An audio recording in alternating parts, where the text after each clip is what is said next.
O fracasso da psicologia cristã.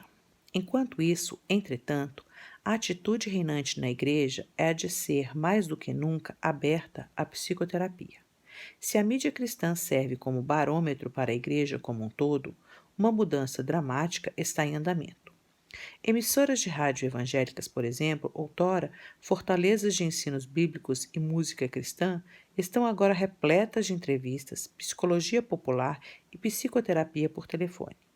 Pregar a Bíblia está fora de moda. Os psicólogos e os conselheiros que se utilizam das emissoras de rádio são os novos heróis do evangelicalismo. As emissoras de rádios evangélicas são a ferramenta de propaganda mais eficaz para a venda da psicologia, o que gera milhões de dólares em retorno para tais emissoras. A Igreja está, por assim dizer, ingerindo doses maciças de dogma da psicologia, adotando a sabedoria secular e tentando santificá-la, chamando-a de cristã. Os valores mais fundamentais do evangelicalismo, portanto, estão sendo redefinidos. Saúde mental e emocional é a nova moda. Não se trata de um conceito bíblico, embora muitos pareçam equalizá-lo com a integridade espiritual. O pecado recebe o nome de doença, de forma que as pessoas acham que precisam de terapia e não de arrependimento. O pecado habitual recebe o nome de vício ou de comportamento compulsível e muitos presumem que a solução está no cuidado médico e não na correção moral.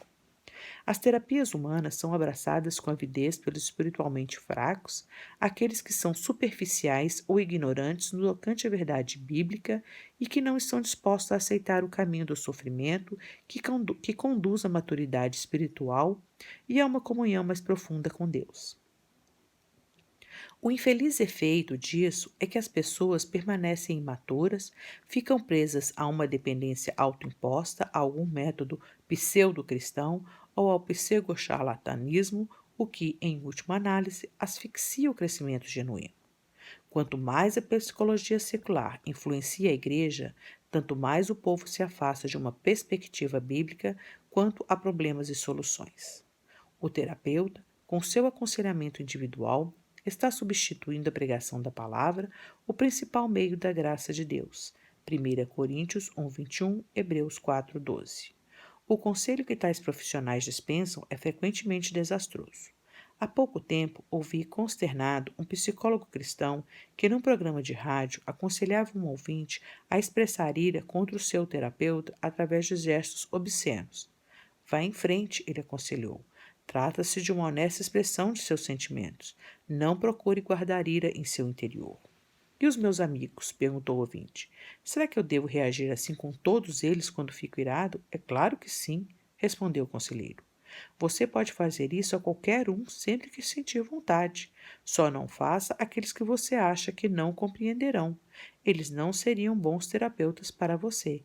Isso é uma paráfrase. Eu tenho a fita cassete de todo o programa e o que aquele conselheiro sugeriu foi bem mais explícito a ponto de ser inadequado registrar aqui.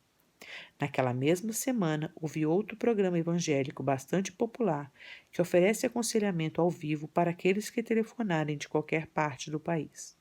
Uma mulher telefonou para relatar que, por anos, tivera problemas de fornicação compulsiva. Ela disse que ia para a cama com qualquer um e com todos e se sentia impotente para mudar o seu comportamento. O conselheiro sugeriu que a forma de agir dela era sua maneira de revidar um resultado das feridas imposta por um pai passivo e uma mãe autoritária. Não existe um caminho simples para a recuperação, disse o radioterapeuta. Seu problema não irá embora imediatamente. Trata-se de um vício, e esse tipo de coisa requer aconselhamento prolongado. Você precisará de anos de terapia para vencer sua necessidade por sexo ilícito. Então sugeriu que ela procurasse uma igreja que fosse tolerante enquanto ela labutasse para sair daquelas feridas dolorosas que a estavam fazendo praticar a fornicação. Que tipo de conselho é esse? Primeiramente, o conselheiro deu à mulher permissão para adiar a obediência a um claro mandamento das Escrituras. Fuge da impureza. 1 Coríntios 6,18. 1 Tessalonicenses 4,3. Em segundo lugar, ele culpou os pais dela e justificou a vingança dela contra eles. Em terceiro, parece ter sugerido que ela podia ir parando gradualmente com seu pecado, sob a alegação de terapia, é claro. Além do mais, comunicou à sua audiência nacional a clara mensagem de que ele não tem qualquer confiança no poder do Espírito Santo para transformar imediatamente o coração e o comportamento de uma pessoa.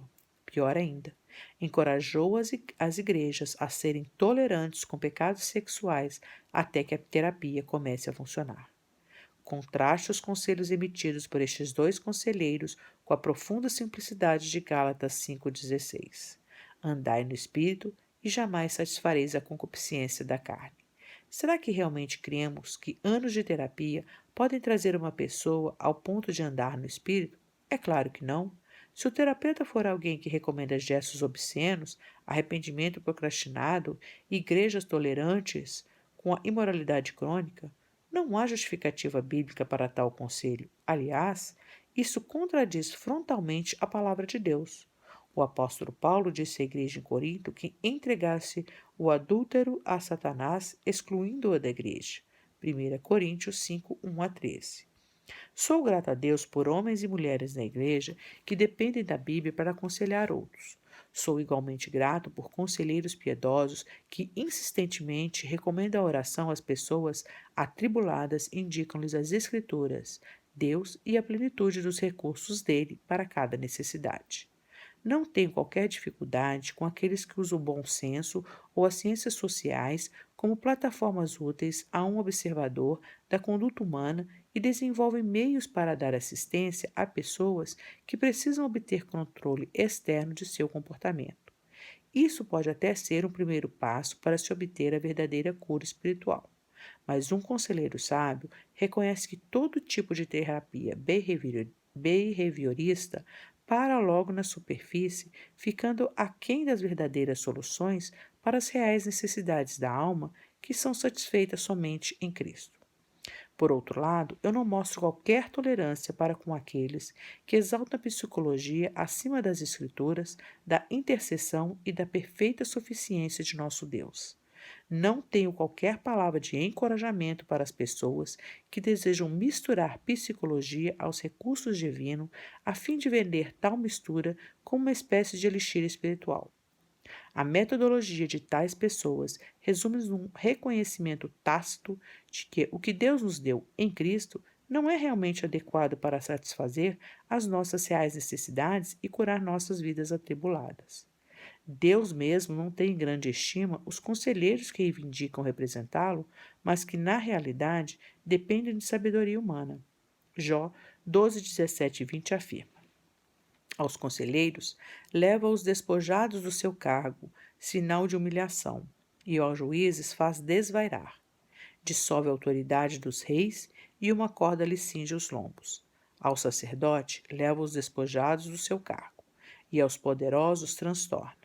Aos eloquentes, ele tira a palavra e tira o entendimento aos anciãos. A sabedoria de Deus é tão vastamente superior à dos homens que os maiores conselheiros humanos tornam-se ridículos. Os versículos 24 e 25 acrescentam: tira o entendimento aos príncipes do povo da terra e os faz vaguear pelos desertos sem caminho. Nas trevas andam as apalpadelas sem terem luz e os faz cambalear como ébrios.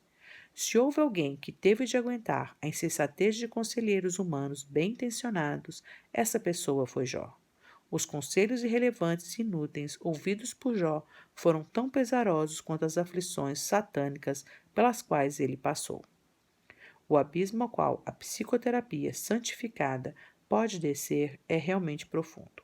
Recentemente, um jornal local trouxe um artigo acerca de uma clínica com 34 leitos que foi aberta no sul da Califórnia para tratar de cristãos viciados em sexo. A razão pela qual uma clínica desse tipo precisa de leitos me foge à compreensão. De acordo com o artigo, a clínica está ligada a uma grande e conhecida igreja protestante da região. A equipe dessa clínica inclui especialistas que foram descritos como verdadeiros pioneiros na área de vício sexual. Eles são todos psicoterapeutas legítimos, devidamente licenciados e que dispensam à terapia uma orientação fortemente cristã, assim informou o diretor da clínica. Será que a orientação cristã deles é sólida o suficiente para permitir que os psicoterapeutas admitam que a lascívia é pecado? É evidente que não. Vários deles foram entrevistados para o artigo. Eles constantemente se referiam a essa questão como doença, conflito, comportamento compulsivo, tratamento e terapia. Palavras que tivessem implicações morais foram cuidadosamente evitadas. Pecado e arrependimento em ocasião alguma foram mencionados. Pior ainda, estes chamados especialistas zombaram do poder da palavra de Deus para transformar um coração e quebrar a escravidão do pecado sexual. O artigo citou o diretor da programação da clínica, que explicou por que ele crê que seu centro de tratamento, especificamente dirigido a cristãos, é tão crucial. Há alguns tipos de cristão que creem que a Bíblia é tudo o que se precisa. Essa afirmativa é um eco do neognosticismo. Ao menosprezar aqueles que creem que a Bíblia é suficiente, essas nuvens sem água, Judas 12, insistem que são possuidores de um conhecimento secreto, sofisticado e mais elevado que detém a verdadeira resposta às angústias da alma humana. Não se deixe intimidar pelas falsas afirmações que eles fazem. Não há qualquer conhecimento mais elevado, não há qualquer verdade secreta, nada existe, além de todos suficientes recursos que encontramos em Cristo que sejam capazes de mudar o coração humano. Levar o aconselhado à suficiência de Cristo precisa ser visto como alvo dos esforços de todo conselheiro que deseja honrar a Deus e ser eficaz em seu aconselhamento. A ideia de que o homem é capaz de resolver seus próprios problemas ou que as pessoas podem ajudar-se mutuamente através de terapia ou outros meios humanos nega a doutrina da depravação total do homem e nega também sua necessidade de Deus. Ela substitui o poder transformador do Espírito pela impotente sabedoria humana. Boa noite.